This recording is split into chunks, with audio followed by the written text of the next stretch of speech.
Gentlemen, what's going on? Welcome to the Dad Edge podcast. I'm Larry Hagner, your host and founder of this show. Hope you guys are having an amazing week. And hey, this is Fierce Friday. Yes, Fierce Friday.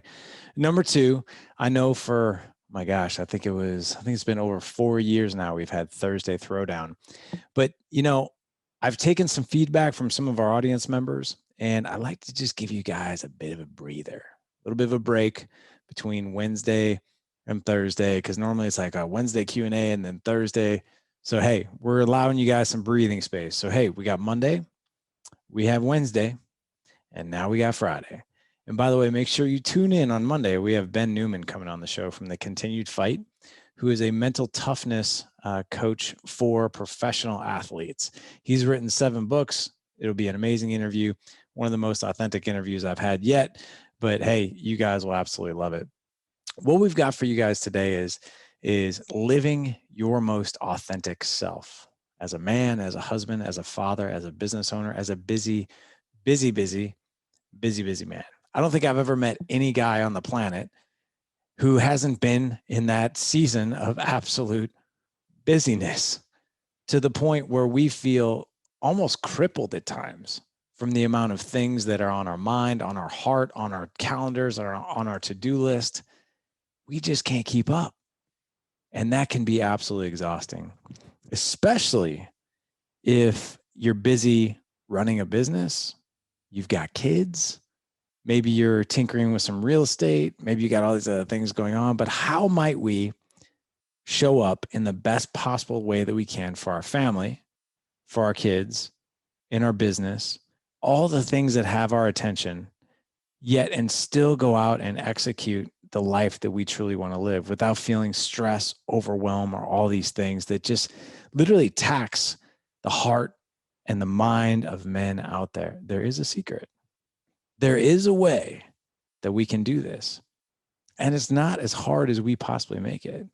And I'm really excited today to have on one of our mastermind men, a good friend of mine, also one of my neighbors here from St. Louis, Missouri, and that is Scott Holman. He is the founder of an incredible program called Stop Clowning Around. But this guy's a busy dude. He's got all kinds of irons in the fire, but I'm excited to talk to him. All right, Scott, what's up, man? Hey, thank you, Larry. Second best day of the week. Friday's only the second best day. Monday's always the best. A new start every day or every week. Okay, so now you've got me curious. I didn't know you were going to start there. So hey, let's talk about that for all the guys who are like, somebody's got a case of the Mondays, right? I remember that from I'm aging myself. That's from Office Space. But how do you get started on a Monday with that type of mentality? Everything in life's mindset, right? So years ago, and I don't remember how long ago, it hit me that we tend to live our life to the new year. So we get thrown off, mid-January. Oh, doggone it, I messed up with my, goal I set, and it's like we stop until the next year. Hopefully I'll catch it next year. And it occurred. Why do we wait for an entire year for a new start? Every single week we get a new start. So instead of looking at Monday with the mindset of, oh crap, here we go again, to me it's more of a awesome, here's my new start. Let's go again and let's see what we can get better at. And I legitimately look at Monday as the best day of the week. So let's get a little deeper with that mindset, because to some of us, there's like, yeah, it sounds good. It's on words, but how do you gear up mind, heart, emotions, even your physical being into that place where you can do that? Man, one of the things you mentioned the program, I would say I'm different than so many other people, is there is no trick. There is no, you're going to accomplish this overnight. There is no 30-day program that's going to change you. In fact, I saw a post the other day. Hey, can someone experience true change in 30 days? And everyone's like, oh yeah. And finally I couldn't take it anymore. And the answer is absolutely not. You might be able to change one little thing, but transformation comes over time. That was a big, long way to say it just takes practice. It starts with the thought, it starts with the belief that it is, and then you have to practice that. And over time, it really becomes who you are. It's the long-term transformation process, in my opinion. So what do you do when you get tripped up back into old thinking? Every Monday, I get to start again. What if I journal a lot too, Larry. And one of the things I find, we as men, we don't love to write. All right, I get that. But if we can take the time and really write out what we want to be and get very clear on who we want to be, and the mastermind that I'm part of with That Edge, that's one of the things that's been great for me, is the clarity that comes with it. And going through that clarity and taking the time to write that out, what I've learned is how forgetful I am about my own life, how forgetful I am about what I really want. It sounds weird, but I get forgetful week to week. What do I even want to do this week? And so having that documented in a notebook that I can go to and say, oh yeah, this is what I'm doing. Oh yeah, these are the goals that I'm pursuing. Oh yeah, this is what my life is all about, actually brings me right back to where I am to say, okay, this is my start. This is where I'm going. I love that, man. And where are you going, by the way? And before we go, where are you going? Let's talk about where you've been and who you are now. So talk to us about your family first. How many kids? I'm a unique father. I have 4 kids. I have a set of biological children who are 17-year-old boy and a 15-year-old girl. I have 2 adopted children who are, one is 8 and one's about to be 5. Um, then, so I got the biological side, I got the adoptive side. My 2 biologicals, of course, are also of Caucasian descent. My 2 younger are biracial, so I am also having to travel that road of becoming much more aware about the life that they will have come at them. I had a friend recently, I'm always seeking out mentors on this, and he said, you know, it's interesting. I was raised white, but the world receives me as Black. And the recognition that that's the way my children will be received and the way they're being raised. And so I have a lot of unique perspectives I juggle as a father. So tell me about marriage. Wow, I'm headed on 24 years of marriage with my lovely wife. I still love her more and more each day, and I really mean that. As you know, it's just about intentionality. Before we got married, and I think this is great for commitment, and as we talk about this too, before we got married, a month or so before that day, we were in a car driving somewhere, and she looked at me and said, there are no outs. And I remember looking at her and saying, there are no outs.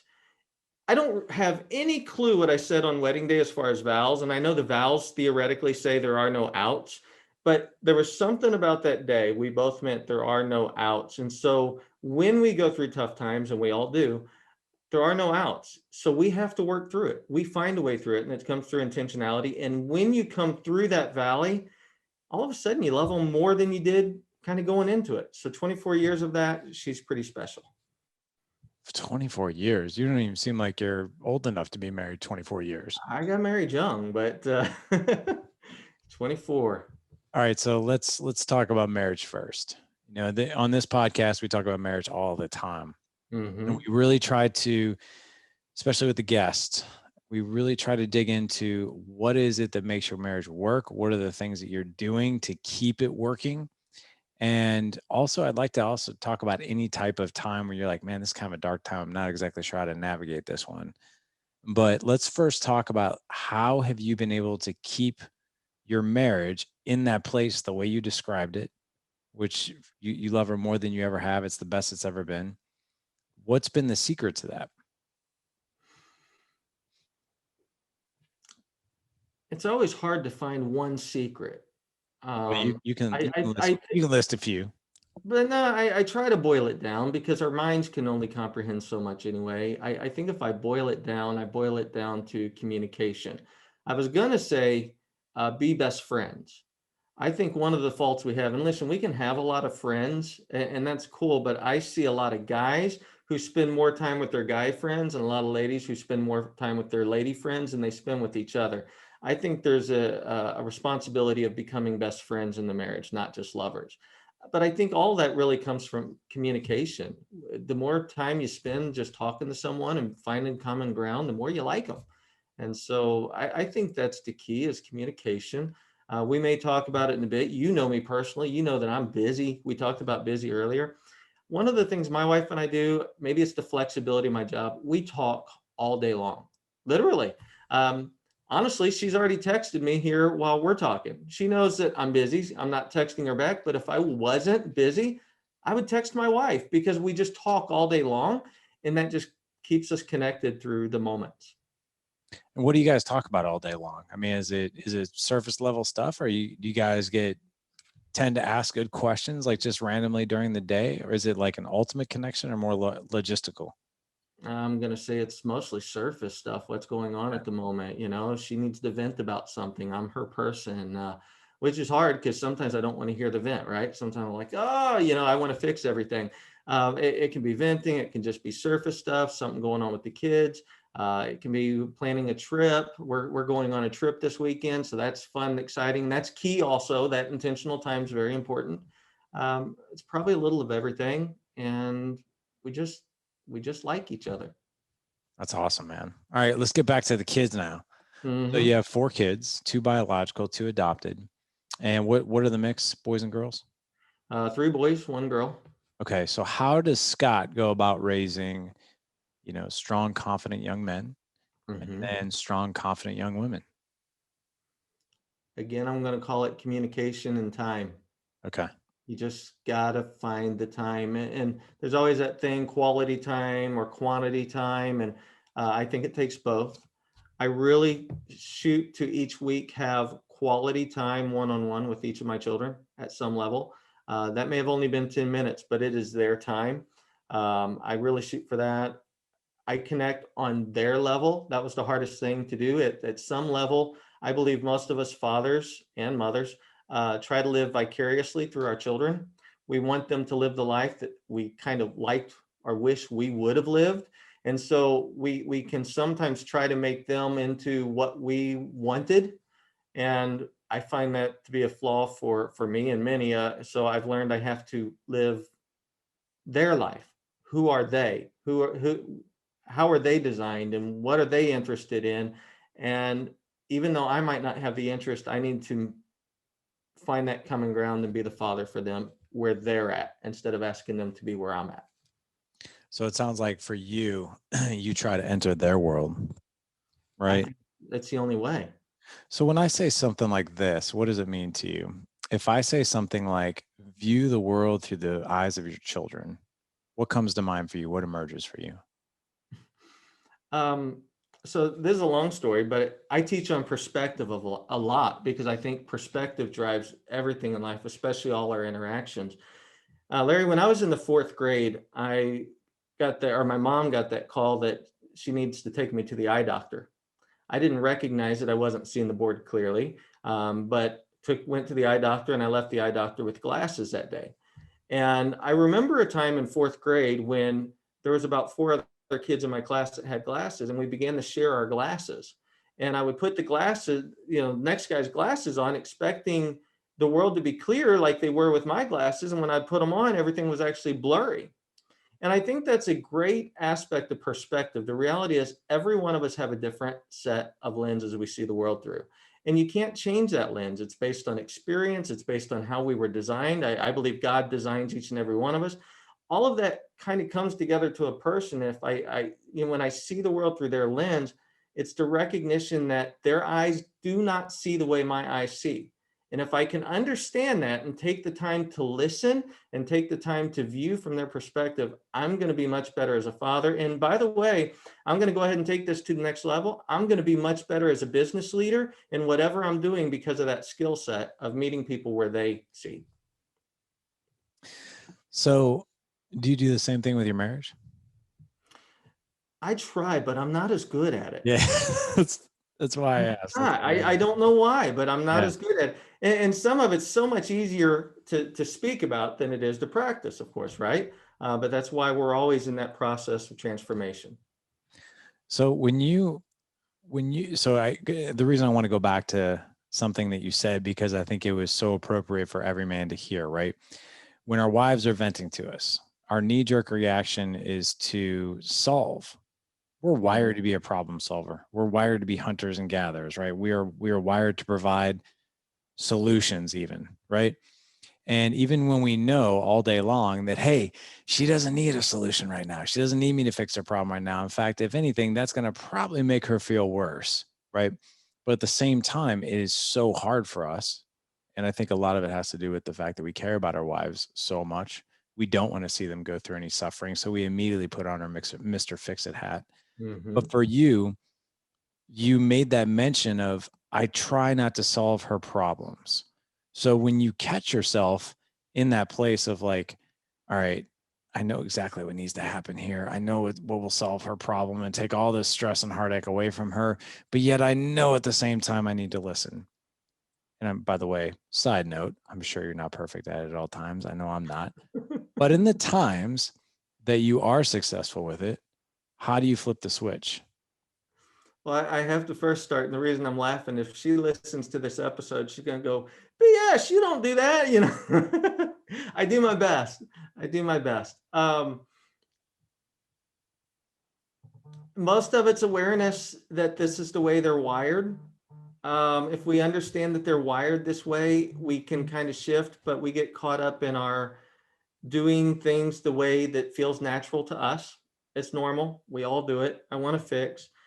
As a certified coach, one of the things I have learned is we are better off by asking questions that will lead them down the path of discovery. And so I try to do what I do well with clients at home. It's harder at home. It's much harder at home, but that's what I try to do is listen and then ask questions that would walk her down a path of her own discovery. At the end of the day, what I've learned is most of us, even our kids, they don't need us to tell them what they're doing wrong. Every one of us know what we're doing wrong. They just need us to walk the path with them and allow themselves to just verbalize it, vocalize it, so they can take the action step at the end. I am not good at it though. I really, I mean, I don't want anyone to sit there and say, "Man, this guy's got it together." I don't. I just because you know something doesn't mean you're good at doing it consistently. And I struggle most with my wife. Why do you think most men struggle with their wives? I mean, I kind of gave you some reasons why I think and I see it, but I know there's a spiritual side of you and you've worked a lot with men in spirituality. You know, you've been a speaker and a pastor and that kind of thing. So you've worked with a lot of families and a lot of men, but what do you think are the dynamics at play there? Um, I think for me, it's I take her for granted. After 24 years, it's just another part of you. Um, and that's very dangerous. It's both good and bad. Because of that time, you're so in sync, everything just seems easy, but without the attention and intention, separation can come. There's a song out there, a Christian song called The Slow Fade. And it talks about how we slide into worlds of addiction or we slide into worlds of our problems. And the fact is, it's not overnight. Everything happens slowly but surely. It's just this slow fade. And I think that's what happens in marriage is just this time of a slow fading away. So for me, that usually comes when I'm taking her for granted, that she'll always be there. So just taking her for granted, she'll always be there. Do you think most men do that? It's hard for me to judge most men. Well, I asked that because you've been around a lot of different men, I a lot of I, different relationships I being. honestly do. I think the moment we say I do, we're kind of like, all right, we got them now. We're hunters, we're gatherers. Most men, the pursuit is the fun part. Once we've got the catch, it's kind of now what? And I think that's actually why so many of us struggle with some of the addictions, and I would even say sexual addictions and affairs and all that. It's because we thoroughly enjoy the pursuit so much. It's actually what feeds us. So once we have the catch, maybe it's just not as enjoyable to retain it as Mhm. it is to catch it. Got it. Yeah, that makes sense. What if we reframed what the catch is, though? Right? What if what Absolutely. if what if we reframed? And I agree with everything you said. What I'm trying to do now is not speak to you because I know you already know this stuff, but more speak to the audience of what would it be like? What would life be like if you reframed the catch as to constantly elevating the relationship that you're already in, and what does that look like? I Right? think that's the key. I But think if- that's absolutely you got to keep changing the game. Yeah. Uh, In fact, that was a little trick I did several years ago in business. I realized I love games. If it's competitive, I'm in. And so a lot of times with goal setting or anything like that, I make it a game, and there's a reward for winning, all the above, and no one else even knows about it. It's just my game, and I've learned it drives me. It's the pursuit, the power of the pursuit, and actually most of our purpose comes from pursuit. So if I can keep, like as you say, up leveling the game, I think that's the key. Yeah. And let's do this. You've been married for 24 years and your Mhm. relationship is the best it's been in a long time. Yes. You talked about that, how it's the best it's been. So as you think about the next 12 months, so think about year 25, correct? Is next year, right? We'll be 24 in October this year. Okay. Okay. So let's actually fast forward to year 25. Okay. What would it take to elevate your marriage to the next level even further? And what does that look like? And when I say what does that look like, if you and I were talking in October of 2022 and you were like, "Man, I remember when we had this conversation in 2024 and I remember us talking about what the year 25 looked like as far as the 25 years of marriage and what elevating that from 24 to 25 even looked like." And man, we did. And here's what happened. And I'm not asking you to be super polished and it has to be perfect, but I'd love to hear what are just some things that come up for you as we talk about that. So for 17 years of her life, she has dedicated them to being in this home, and she is focused on the children and, quite frankly, focused on my success. She has been the support arm to allow me to do all the things I've wanted to do professionally. And so, because she's been there, I've been able to be all in on my professional pursuits. Anything that I've accomplished, all the successes, she has just a larger part of that success as I do. When I looked at 25, she is recently taking a skill that she is very good at, and she can take junk, thrifted junk. She can take what many would consider trash, and she can turn that into a treasure that any lady would want. In fact, she has two pages right now, the thrifted porch, and then shop my thrifted porch. She makes content all day on her group, and then she sells it at the end of the month on the shop the thrifted porch and sells out in about 90 minutes. And we're talking like 300 items. She'll sell out, and people just come to the porch and pick it up. And she has this amazing gift. My definition, Larry, is that I take a role of supporting her to be able to move into what God has for her, because I believe He's opening up doors. Her groups went from 0 to over 700 in just a 6-month period of time. Only 100 of those people are friends that she's connected with. So it's like this amazing organic group coming together, just as the Dad Edge has for you.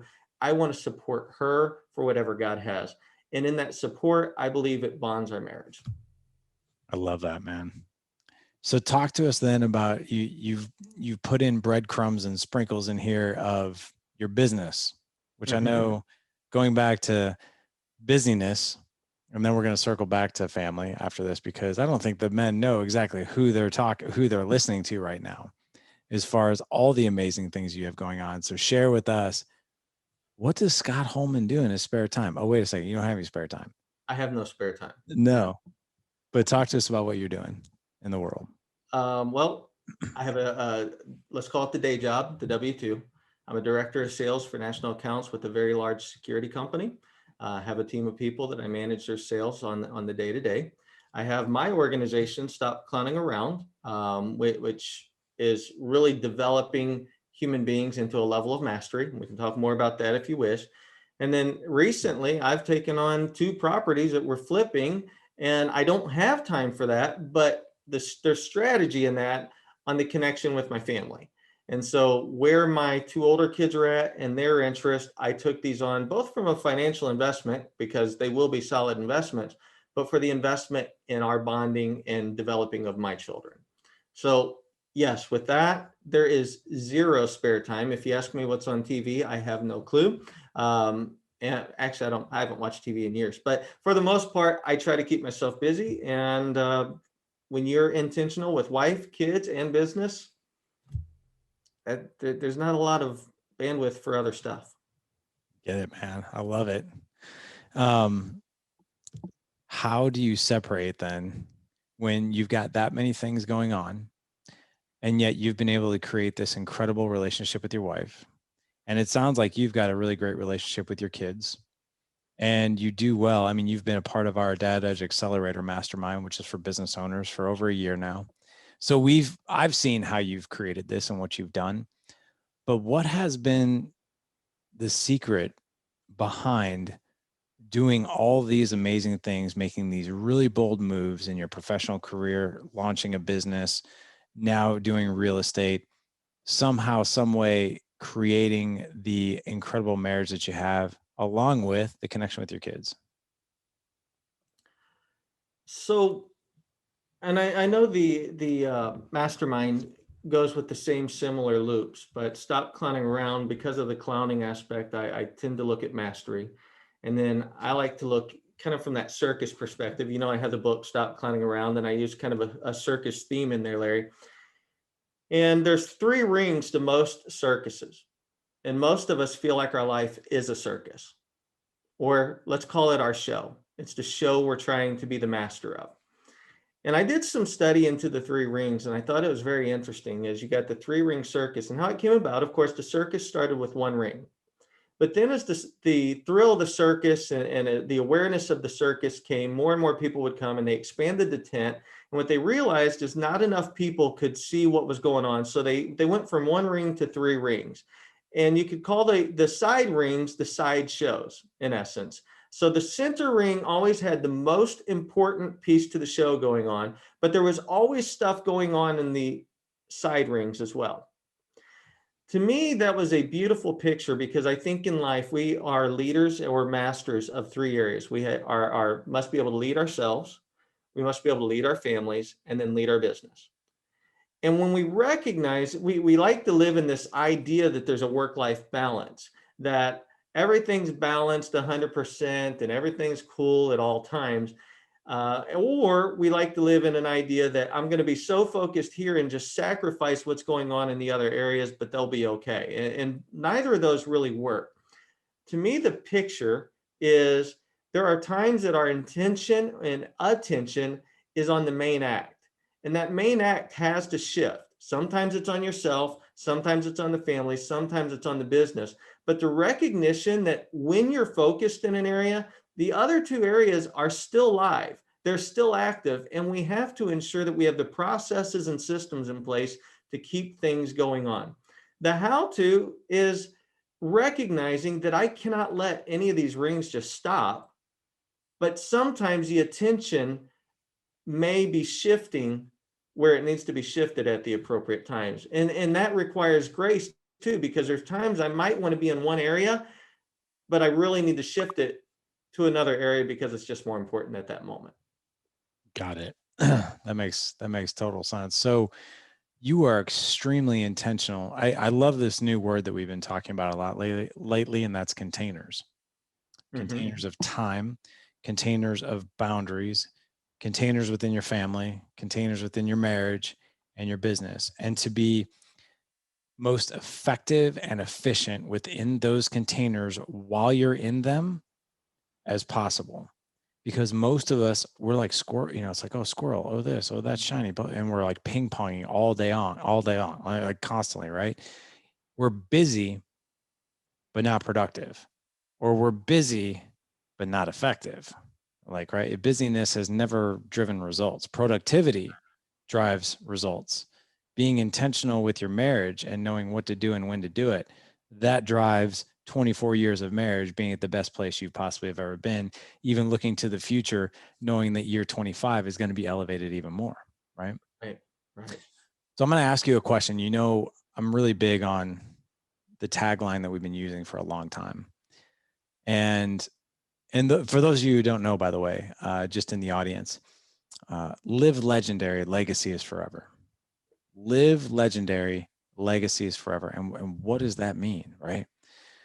Living legendary is being able to live this amazing epic life that you always wanted, being on your deathbed, smiling, waiting to pass from this life and into the next with a smile on your face, knowing that no stone was left unturned. that you created the relationship with your wife that you always wanted. You created the connection, the memories, the psychological safety with your kids that you otherwise wouldn't have. You got to do the work that made you come alive. And if it didn't make you totally come alive, at least the income that you made from that job allowed all these other areas of your life to come alive, right? But you weren't busy. Everything wasn't good, fine, and busy. It was epic. And it may not have been epic at all times, but those parts of your life, those relationships that you had, the impact that you had, knowing that you're smiling, you're like, yeah, I did it. Like, and that's what living legendary is all about. But, and for you, if we could actually just encapsulate stop clowning around, which is your business, your full-time job, your physical, mental, emotional, and I know your spiritual health is a big deal to you, your marriage and your kids, and you put a stamp, and on your deathbed, you were looking at all three of those things, you put a stamp on everything, lived legendary in all areas. What did you do, and what does that mean to you? First, because I don't think I've shared it with you, the other day I was thinking, why are we afraid to die? Why are we as human beings afraid to die? And I think reason number one is we don't know what's beyond this earthly life. And so maybe we haven't thought about the eternal. And so I think that's number one fear. We don't know what's beyond. I think the second reason we're afraid to die is because we have to then acknowledge the life that we lived or didn't live, the legendary life. And that's a very tough one for us to accept. And so I think it comes down to our best, giving our best. I just gave you all that and probably forgot the exact question you asked. And so I have to get back into, I think you said that what does that live legendary really mean? That to me means that I know who I was designed to be. I know who I was created to be with what purpose and plan, and I pursued it with my best. Didn't mean I was the best. There'll always be someone better, but I just gave it my all so that when I am on that deathbed, I don't have to look back with any regrets. That I was relationally relevant with every single human being I came in contact. So when they walk by that gravestone, they are just flooded with memories of the way I made them feel, the way I impacted their life. That's what it means to me. I love that, man. Another question. So we talked about death, right? So let's not talk about death, but let's go on a journey real quick, okay? I want you to imagine your life 25 years from today. And by the way, you guys in the audience, I want you to take this journey with us, okay? So close your eyes. Unless you're driving, don't close your eyes. But maybe just for a moment, visualize exactly the journey that I'm going to take Scott on, okay? So Scott, here we go. 25 years from today, you're at dinner. You're at dinner at your house, whatever your retirement house is, or it doesn't really matter, but you're at dinner with your wife. At that point, you guys will be married 50 years, man. 50 years of marriage, right? Double the time that you have right now. Your kids, they are now 25 years older. And you're looking at those kids, and most likely your grandkids will be there as well. And you just sit back for a minute and you're just taking in everybody's face and everybody's smiles and their laughter, and even what the laughter sounds like, right? And what the laughter from your grandkids sound like. And for a moment in time, one of your kids says, let's talk about the best memories of our family we've ever made. Just for a minute. Let's cheers to that. Everybody go around the table, take some turns. What's been your best memory about being a part of this family? And what has that felt like in our life? And you don't have to go through each kid or anything like that. But what I'm so curious to hear is as you think about that meal, and all of you raise your glasses up and you toast, and you got to hear what everyone said, what types of themes are coming back from your three boys, from your daughter, from your wife? Maybe at that point in time, if your grandkids are talking, which I'm sure some of them will, maybe some of them are new, but what sort of themes would they be sharing with you? There's a great book out there by Chip and Dan Heath called The Power of Moments. And to summarize the book, basically, most of life is very mundane. The memorable items are the extreme highs and the extreme lows. I look at our vacations, and we'll talk about vacations from time to time. And what's ironic is most of the time we don't really talk about the destination. Most of the memories are found in the journey. And I think there's a lot of learning for all of us. We make it so goal oriented in life. It's about the goal. If I just get there, if I achieve, but we forget about the journey. And there's so many memories and moments that are made in the journey. It's the little things. It's the how we reacted in a moment. It's the um, how we made something that should have been a tragedy, a fun experience. How we, made the lemonade out of the lemons, or whatever the case may be. I'm not getting specific because it's hard to get specific, but I think it is those moments that are memorable on the extreme high or low, but it's about the adventure we made out of it. This is one thing I think we dads are really good at. That's having fun. We like to play, and we should never get rid of that. I think it's one of the greatest things we can do with our kids is play, and just finding the fun in anything. And it doesn't have to be big. I think the memories are going to be about fun and adventure when we laughed about X event, Y event, regardless if it was big or small. But it's going to be based on the journey, not the actual destinations. I love that, man. That's a good visual. That's a really good visual. And by the way, I want to give you some time here too to talk about your business, and what Stop Clowning Around is all about. Fascinating name, by the way. I do love it. So tell us about Stop Clowning Around. I think in summary, I use the tagline, I help people stop clowning around and become the master of their show. It takes a little bit of defining on my end to others. I get that, but it's very meaningful to me. First of all, stop clowning around. I think we all get that. Get over your limiting beliefs, get over your excuses, determine what you want to pursue, and the life that you're meant to live, and just go for it. That takes me to the your show. I think one of the biggest issues we have, and why many of us are living a life that's not really fulfilling or happy, and we're trying to find this special something, is because we're not living our show. And I mean two things by that. Number one, we tend to do what we think others want us to do instead of what we want to do. We have to get past that. We have to get past what mommy and daddy think or our friends think, and say, what do I really want?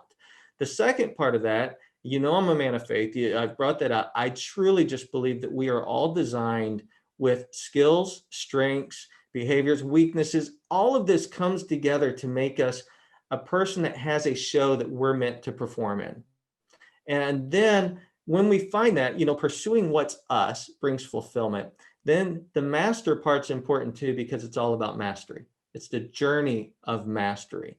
And I help lead people down that journey of mastery by the learning part, the knowing part, or doing part, taking action, and then the mastery part, which is teaching others, being the river of that reservoir to generously share it to the world around you, because that's where the impact's at. That's where the legacy's really at. Mm. That is a brand. Before you and I met, man, that's a brand I've never heard of. But yeah, it's so needed at the same time. I mean, especially, I even think of, these younger kids, we're supposed to have it all figured out what we want to do for the rest of our life at 18 years old. Mm-hmm. And how much how many times do things really change, when when we're doing that stuff. I remember I got my first degree was going to be in psychology, and then I switched to business, and then I switched to health management, and then I didn't do anything with it. Yep. Right. Yep. I mean, it's been a great education for health and wellness, but didn't really end up doing a thing with it. Share with us this then as we wrap up here. I know you've been a part of our Dad Edge Accelerator program, which for the guys who have been listening to the show, they know about it now. As far as we've been doing it now for quite some time, we've never really talked about it on the podcast up until recently. That particular program is specifically for entrepreneurs, specifically for people who either have a W-2 job and they're creating something, or it's something specific that they are just trying to elevate the business that they already have. We have guys in there who are obviously of all income earners, everything from, 7 figures to, less than $10,000 a month in revenue. So share with us, you've been with us for 12 months, but what things have happened over the past year? Two things I can, are just the big deal makers. One is clarity. Just walking through exercises together to help me understand where I actually want to be. That sounds so easy.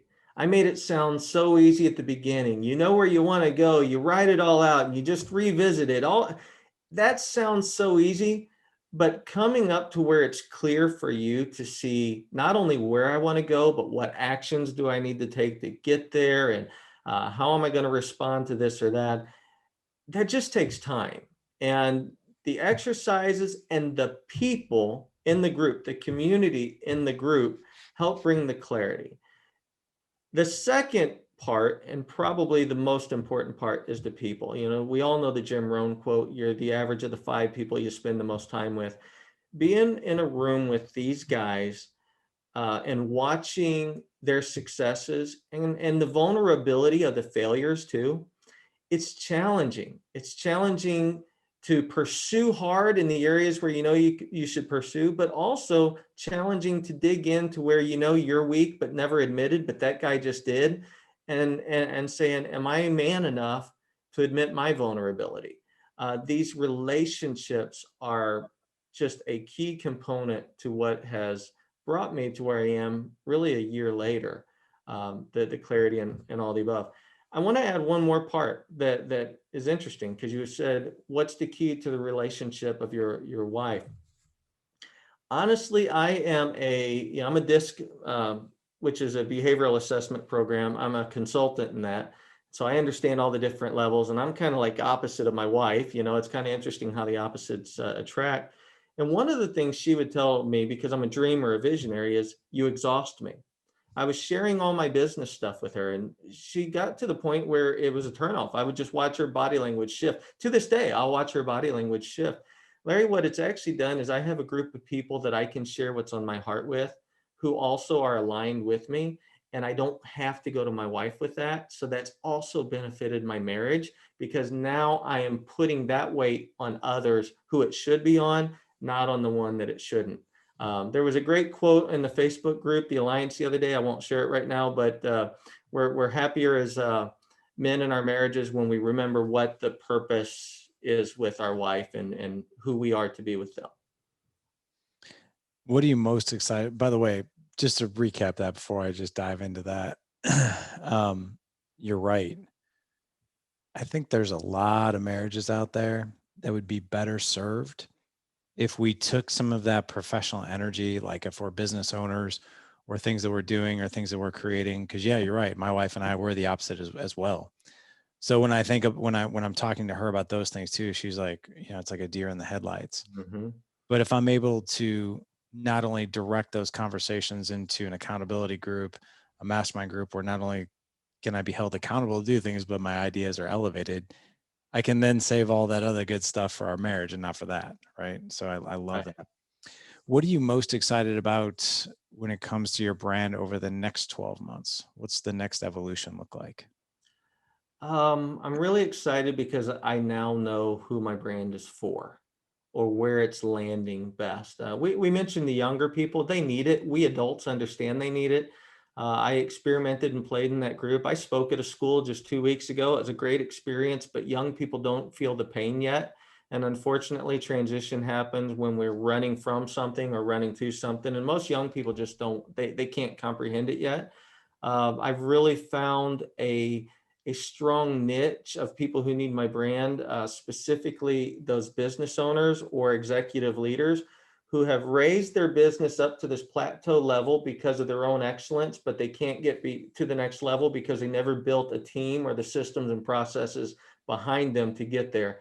And so I'm excited to really help them start building out a team of leaders, developing their leadership. I don't think I said this. Most of what I do is that soft skill leadership development stuff in my mastery.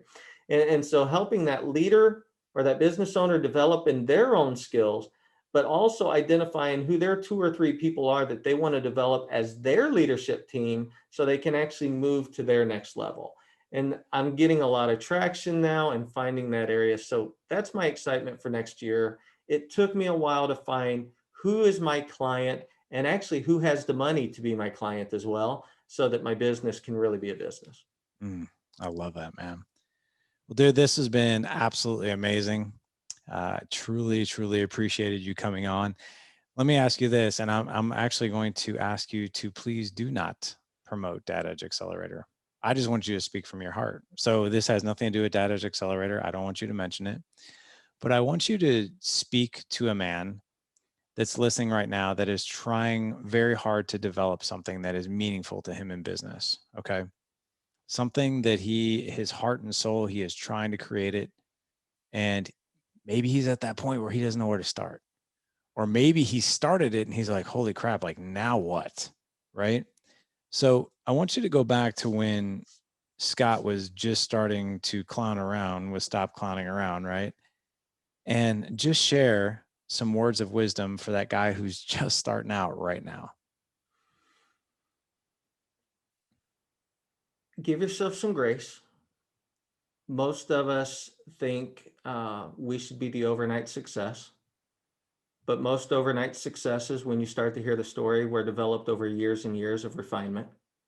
So it takes a lot of time, and it's okay that it takes a lot of time. Clarity doesn't come from sitting on your butt and thinking about it. Clarity comes through action. So I'm going to go back into the process of mastery. And Larry, I've shared this. So be a river, not a reservoir. I want you to think about the process of mastery. So it's very simple. To listen to someone or read something is to learn. To do or take action, to do or write something, taking action is to know. To teach is mastery. So if you think about that, now let's look at a reservoir and a river. So I was actually at Table Rock Lake in Branson, Missouri the other day, and you got the big lake, which is a reservoir. It's holding all the water. As we are learning, we're that reservoir, we're taking in. As we do, we're processing what's within, what works, what doesn't work. Still the reservoir, but we're doing it and the clarity's coming. And as we open up the little gates to let the river run, that is when impact happens, that mastery comes. And we want to be at the river moment, but we actually have to fill the reservoir first. We do have to learn. We do have to take action, take steps, process what lets go. Because if we open the gates wide and just let everything out, then we just cause destruction too. So it's just a process. Trust the process. Learn, do, then teach. And I think you'll be fine. And all overnight, I know I already said it once, but I want to say it again. Every overnight success that I've ever interviewed and got to know, their overnight success was based on years and years of refinement. Love that, man.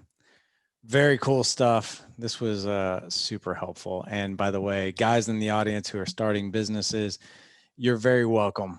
Because, and I say that because I think we've spoke to the masses here. Someone who's established a business, someone who is also working a full-time job, right? Because there's a lot of people out there like that as well. Most importantly, though, Scott, the one thing I want to honor about you, well, there's two things I want to honor about you. You've been able to cultivate this amazing relationship with your wife and your family. And it's because you're diligent with your faith and your containers, your intention. And that is so important not to confuse those things, right? Mm-hmm. The other thing that I've gotten from you too, I'm actually going to honor you on a few things, a few other things here too, is you don't get all your validation from your attaboys at the job you're at or the business that you're creating. You get a lot of joy and validation serving your family and being a husband, right? And a lot of us, unfortunately, we chase that professional success because we're not necessarily getting it at home, but you have definitely found this way and you've cultivated and you've been very disciplined about it on how to do that on both ends, right? Home and with your business. The other thing too is I want to honor you with the amount of energy that you bring to the mastermind. I know you're part of our Friday call team. the amount of energy that you bring to that group, the amount of excitement, the amount of accountability, and just you sharing your successes, man, that's contagious. And also sharing how you're like, all right, guys, I'm at this roadblock. I'm not exactly sure what chess piece to move next. What do y'all got? It's that vulnerability in that none of our guys have egos, and you're definitely one of them that doesn't have that ego to say, I've got all the answers. You're always asking questions. You're always appreciative and you're always curious. And the cool thing that I've seen is that every time you ask a question, not only does it serve you, but it serves all of us. So for your authenticity, for your vulnerability, for your accountability, and your energy, which by the way is contagious, I just want to thank you for that, man. Well, thank you, Larry, for the opportunity, and really thanks for the mastermind. You and I know we connected. We're in the same neighborhood. Multiple people told me, "Hey, you know Larry Hagner, right? You got to connect with him." And what's funny is you and I connected without me being a fan of the show at first. We connected because of others who knew we should connect. But being a part of this mastermind, though, has been a humongous part of the success I've had in the last 12 months and where I'm going to go. It'll be a foundational piece to everything that Stop Clowning Around is and is to come, and my family's success as well. I love that, man. Before we head out of here, where can everybody find you?